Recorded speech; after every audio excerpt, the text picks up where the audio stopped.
welcome to Three Blondes, One Battle. We actually, before we just got on live, we decided to make this a two-part series because there's just way too much to talk about when it comes to multiple sclerosis.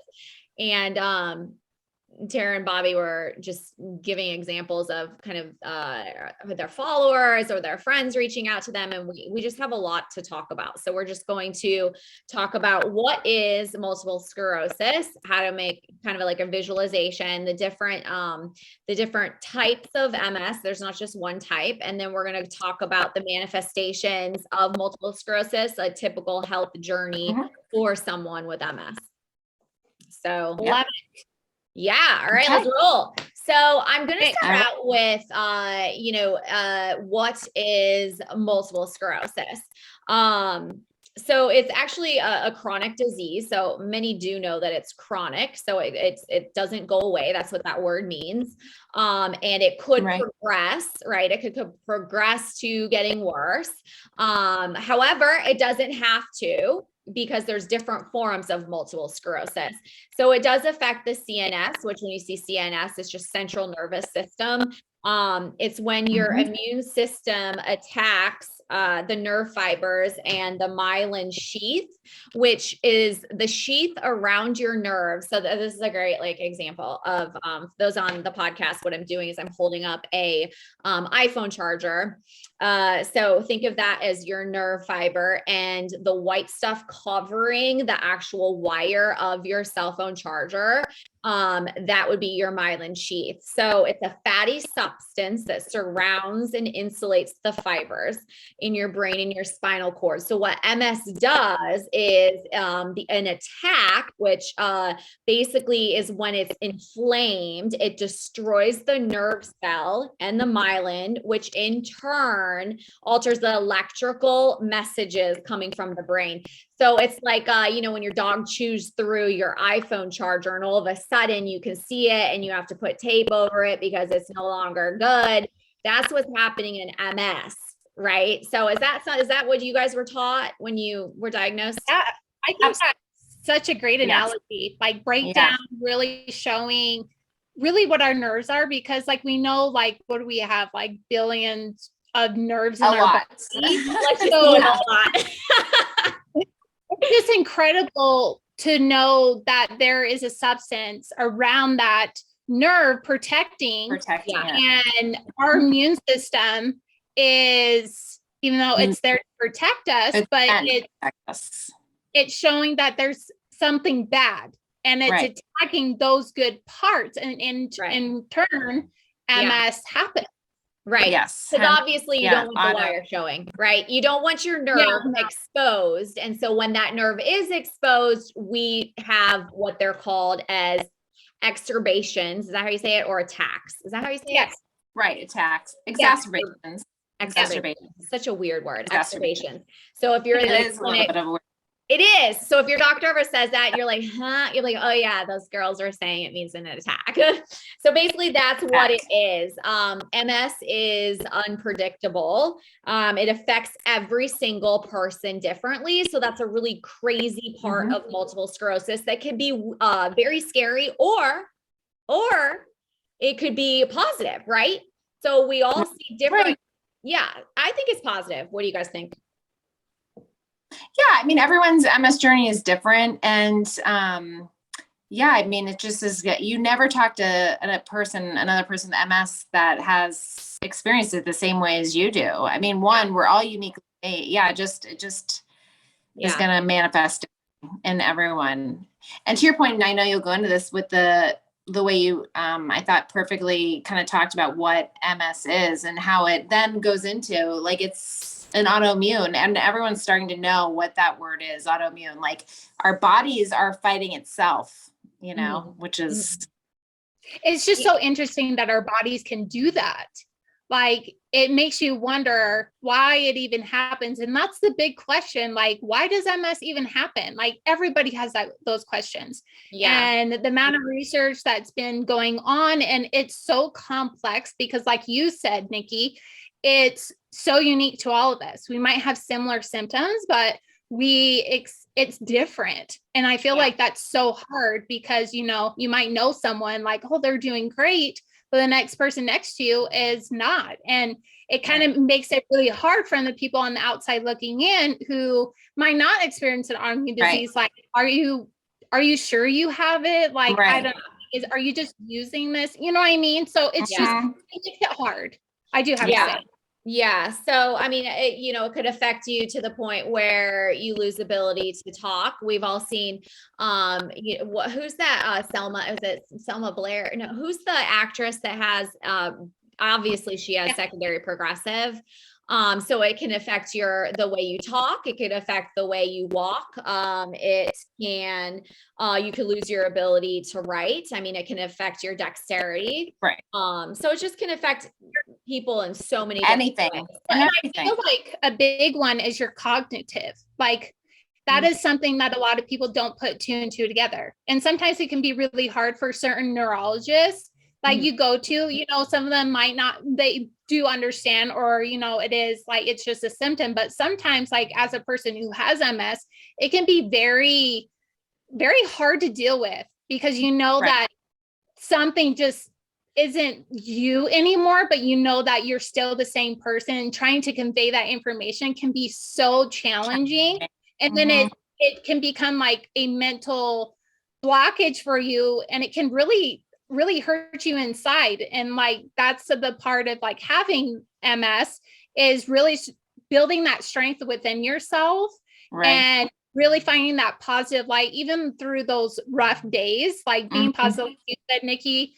It's very powerful. Your mindset is so powerful against this. Yeah. And what she's talking about, for those that don't know what cognitive means. So a lot of patients with multiple sclerosis, it's almost like you can't get the words out, or it could affect many different things when it comes to cognitive thinking and speaking, and, speech therapy could come in handy there, vocational therapy, because, it's very hard for some people to just like get the words out. Memory seems to be an issue, short-term, long-term, all of that, because it's a brain. And so you've got nerves everywhere. So it just depends on the brain, what nerve has opened and been attacked and not healed completely in layman's terms. So that's the wires are messed up. Right. So that's what she's talking about. So, okay. So let's talk about the types of MS. So, relapsing remitting is the typical. It's 90% of people start or are diagnosed with MS with relapsing remitting MS. So this is an onset of symptoms over a period of hours to days or months. These symptoms, why can I say that? Symptoms persist, then they disappear partially, or they completely disappear on their own with or without treatment. Patients might be symptom free for, again, like I said, weeks or months, or sometimes years. And we'll talk about this in part 2, but that's kind of where big pharma drugs come in and where alternative, medicine comes in. You want to prolong the period of getting these relapses or AKA attacks, because bottom line is you just visualized with me what's happening to your nerves. And so you don't want that to happen. So some MS will develop symptoms that also gradually worsen over time with relapsing remitting. Is there anything you guys want to say about relapsing remitting? I mean, I think, once, and sometimes you'll probably go into this, but you may exhibit a symptom and have that for, whatever, like you said, 6 weeks, maybe 2 months, it resolves, and then it could come back, where, as a flare up, like where it just, you're under stress or you're tired, or it just kind of flares a little bit. So that that transmission is slowing down again. There's some inflammation going on that same spot, but it's already been damaged. Right. Yeah. So let's see. So relapsing, remission, or remitting, the words remitting, means when you're symptom free. So basically you have a relapse, you get better. You have a relapse, you get better. So that's really relapsing remitting. The second type of MS is secondary. Actually they have secondary first, but let's talk about primary. Primary progressive MS. So primary progressive, about 10 to 15% of patients will have gradual worsening from the start of their MS diagnosis. So people with primary progressive describe a gradual change in their mobility over time. So a lot of people, their example on this medical article that I read is often walking is the main, like, kind of gradual over time. It's getting a little worse. And I would say, 18 years in or 17, that's where I'm at. I'm at primary progressive. Like, it's just kind of, it's not getting better. I'm no longer getting an attack, getting steroids, getting better, getting an attack. I'm to the point where I am gradually over time. So primary progressive, what would you guys say you are? I feel like I'm still relapsing remitting. Mm-hmm. Yeah. I relapsing remitting still feel like the ebbs and flows, knowing specifically like, oh, this is either a new relapse, a new flare, or just something old coming back. But yeah. So another kind of thing with primary progressive is it's often a heaviness or a stiffness in lower extremities. So, I mean, it's literally me to a T. Now, is it because I didn't take medication all the years like you guys did? Maybe we'll talk about that next week. So that's typically primary progressive. People typically never kind of have an attack, and then recover. Like you're just basically past that, right? Like you're past that. Now, secondary progressive is the people that you see. I keep thinking of that actress again, because the whole world went crazy when they saw that she had MS and she was totally fine as an actress. And all of a sudden, like, she has no mobility, so that's called secondary progressive. That's when the relapsing remitting changes to a point where there's no discernible relapses or remissions.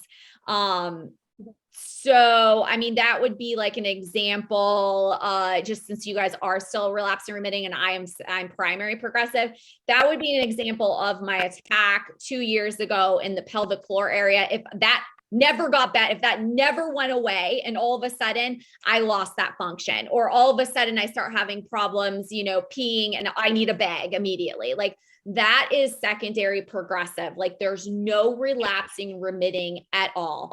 It accumulates or worsens with any type of remission. And there may be periods where symptoms are stable, but overall it's worsening. Yeah. Yeah. So that's what I think that's a really good way to put it.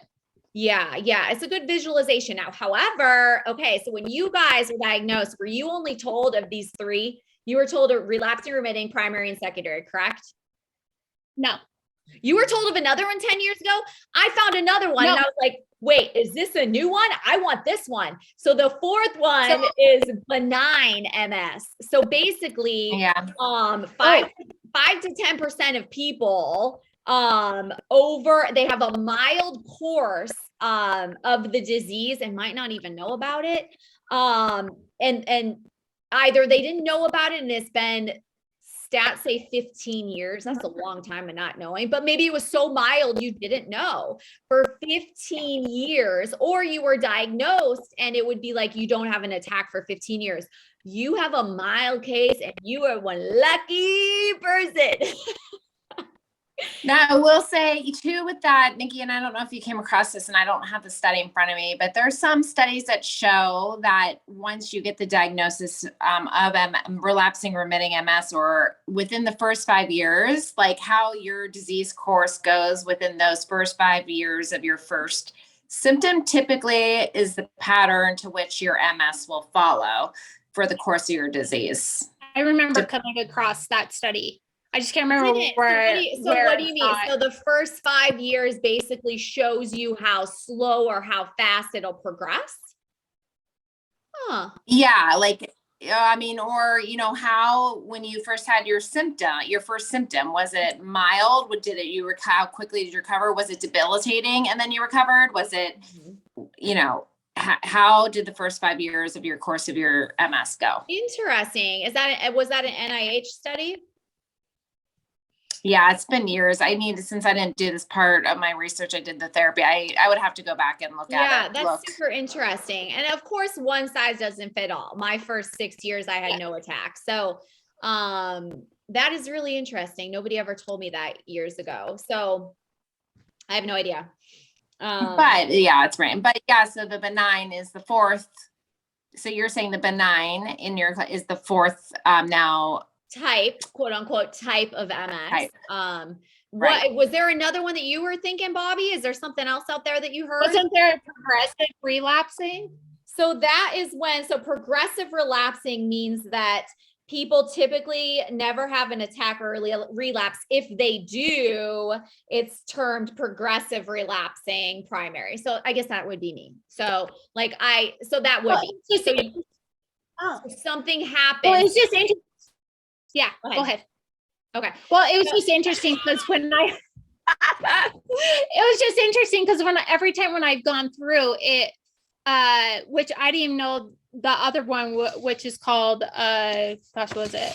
CIS, which I didn't even know that there was anything, which is the clinical isolated syndrome before yeah, I didn't know that was even existed. I found this out last year. Wait, what is it? So it's called clinically isolated syndrome. So basically, it doesn't meet the criteria for a diagnosis of MS. So you have the symptoms, like arthritis. Yeah. Typically. So they really wait to see it. What I came across off of the NHI site was they wait to your MRI, like if there's anything going to show. And so if something shows, then a diagnosis of MS happens. Don't they all diagnose with an MRI though? I mean, how else do people diagnose MS?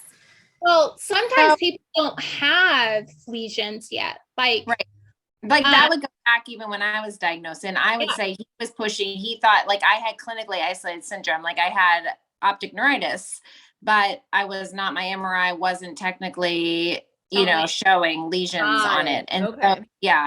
Mm-hmm. Okay. Which I didn't know that there was that, because I thought it just started at relapsing, remitting. And then I thought it went primary, secondary, then progressive. Is that how it goes? So they're both progressive. So primary progressive, secondary progressive. Yeah. Mm-hmm. Oh, okay. Yeah. So it's just so interesting because it says like something different. So it's just really interesting. Yeah, and let's address the something different at this point. So at this point, when you look into where's the research when it comes to MS? So they say an estimated 1 million Americans have MS. Do they know that? No, it's an estimate. So literally there is no government requirement right now as we speak to consistently report or track MS in the US. In the absence of the government reporting data, how do we know so here's the thing. If you're not tracking it since 1975, that was the last time the national study of people with MS occurred, 75.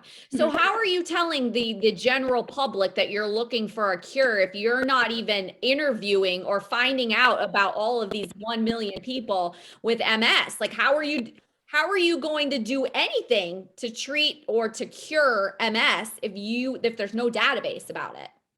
That's very interesting. It's super interesting. Yeah. But then I was kind of angry. So then I kind of dug a little bit more when I saw that. So in 2016, Congress finally passed the 21st Century Cures Act. So that was in 2016, which authorized the creation of a database called National Neurological Condition Surveillance System. So in 2018, the CDC 2 years later, they're like, okay, we'll use it. So they funded it in 2018. So the last time that was actually utilized was in 2018, and the number was estimated to be 913,925 adults. So that's around 1 million. That was in 2018. Right. Like what? What Yeah, are so we even doing? there's more, right. There's more cases and people out there with MS. Totally. Way more. Yeah. Like, yeah. It's just kind of crazy because I remember when I was diagnosed and fast forward 10 years and being able to have the opportunity to talk to so many people. And I never realized how somebody knows someone that has this. Absolutely. Yeah. Yep. That happens. That just blew my mind. I'm like, what? Like so when I came across that, Nikki, I was like, gosh, like I don't know a whole lot of people, but I know it's not that small of a world. Correct. What is the one little Nikki Reed in the middle of North Carolina know about 25 people with MS? I am one person. Like, it's insane. Right. We all, I mean, and I can think over the course of my MS journey, I mean, that is like the number of people that if I tell of MS, have a story of someone else in their lives that have MS, or the number of people that I've talked to that just got diagnosed with MS, or, I mean, it's a lot. Yeah. Yeah. Okay, so let's transition. So let's talk about the manifestations of multiple sclerosis. So we gave you the types of MS, how to visualize MS. Now let's talk about the manifestations of kind of the health challenges surrounding MS. So something that I did with my followers, which I really talk with a lot of people with MS, and I really wanted to see what was some obstacles, some medical issues that they faced before they got their MS diagnosis.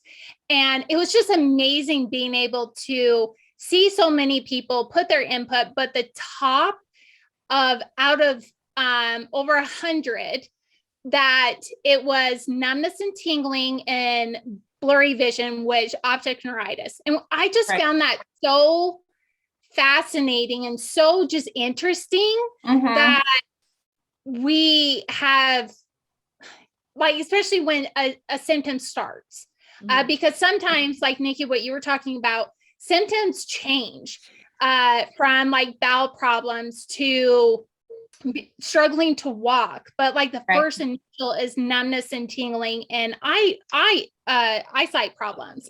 And so and it, like, kind of going a little bit to what we were kind of talking about with the different types of MS. A lot of people are we're diagnosed kind of similar. Not everybody I came across got a spinal tap, which doctors use spinal taps to kind of see what, like, the protein levels, right? But, like, the big main one is MRI. MRI is a big one, but also, which I never really correlated the two together, is sitting down with your doctor and him just asking you questions. They use that information to kind of dictate kind of the start of everything, and all of your symptoms kind of go as it goes on. And then we use that to kind of see how everything, like, do you have MS? But I just found it interesting. Not everybody gets a spinal tap. And so it's just so interesting to me why some and why, you know what I mean? I think a lot of times in my experiences, the spinal tap is used when it's inconclusive, like when there's not enough information in the other elements. I mean, the MRI is questionable. Maybe they only have one relapse in time and space. I think so. I feel like it's it's just used as another test if there's questionable. I mean, so that's not I think more than not, a lot of people have more conclusive information that they don't have to do the spinal tap. Oh, completely. And I just think it's so interesting how that women are more affected by MS than men are. Yeah. And it just kind of makes you wonder, like, why that is. And it's just very fascinating just how this chronic illness works. how Did you it's say similar. women? Yeah, so There's two times as many women get MS than men. And I mean, it's just fascinating because you can go into things like there's about when women are pregnant, how it's like you don't even have MS. You rarely have it's just like you're MS free. So there's been studies and trying to figure out like what is the hormonal the hormonal implication of MS. Yet men still get it. So but there is reasons why more women than men get it. They just it just blows my mind about kind of reading these facts that they found about MS, because not all of us are impacted by that number, but it kind of just makes you wonder like what other contributing factors result to that, like our lifestyle that we live, does that have a role into that? You know what I mean? Yeah, well, hey, you know what would help? If the government was actually like, I don't know, keeping track of something. Yeah, I mean, but again, like, why are we waiting on the government to tell us what to do? It comes back to you have one body and you are in control of it. And we'll talk about that next week when we bring up therapies. Holistic living. I think what we'll all attest to is we are our biggest advocate, and I mean, even when you talk to neurologists, you'll see that they kind of get scared of MS patients because we come in there and we're one of their most well-educated, knowledgeable people that are gonna, they just, they come in there knowing, maybe not initially at their initial diagnosis, but through the course of your journey, I think you'll, a very knowledgeable group that dives into the world of MS and knows like the studies and the drugs and the holistic approaches. And I think we're well-versed and well-educated people that come to the table. Oh, I completely agree on that. Yeah. So I'm trying to, put myself in the shoes of newly diagnosed right now, or maybe people that are out there that think like, oh my gosh, maybe I have MS. So what would be something that comes to the top of your mind for those like that, as far as symptoms and manifestations or health issues when it comes to, could you, or like, come on, no, that's not MS. Because sometimes when we say in our heads, like girlfriend, like that has nothing to do with MS. They're like, oh my gosh, thank you so much. So what would come to mind? Like symptom wise or just like initial thoughts? Symptoms. Mm-hmm. I feel like a lot, like sometimes like dizziness, weakness, which can be underlying to a lot of many other things. The numbness, tingling. Any tingling. Huge.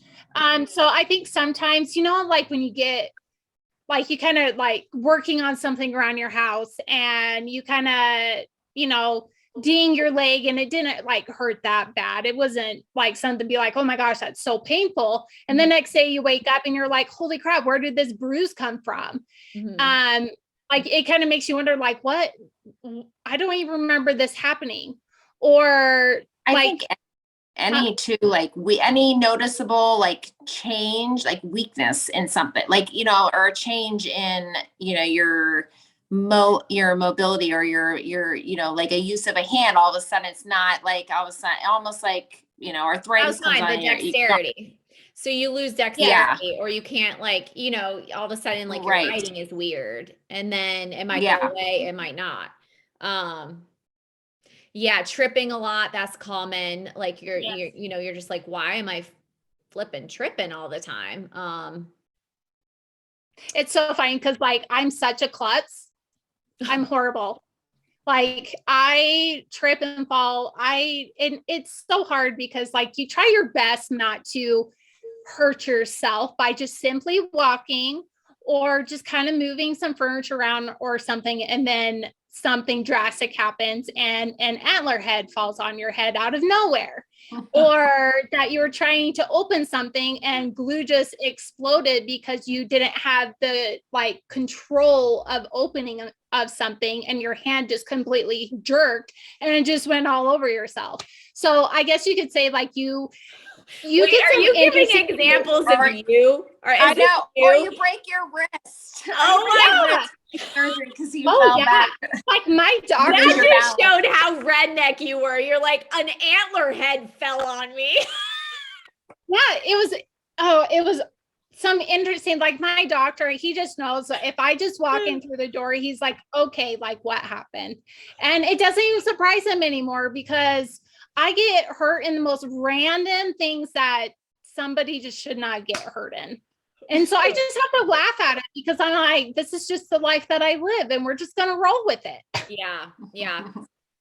I think that's a good motto for MS. And people, we just roll with it. Yeah. We do roll with it. You can't take yourself so seriously. And even if you don't have MS, like lighten up a little bit. Like it's not the end of the world, right? Like grow some sense of humor. And yeah, it's funny when you said that because I feel like most of us women that join the military, we're not very graceful anyway. I mean, come on, we're a little tomboyish anyway. So those of you out there that aren't great, they don't have much grace to begin with, and then you add MS on top of it is laughable. It's a little dicey.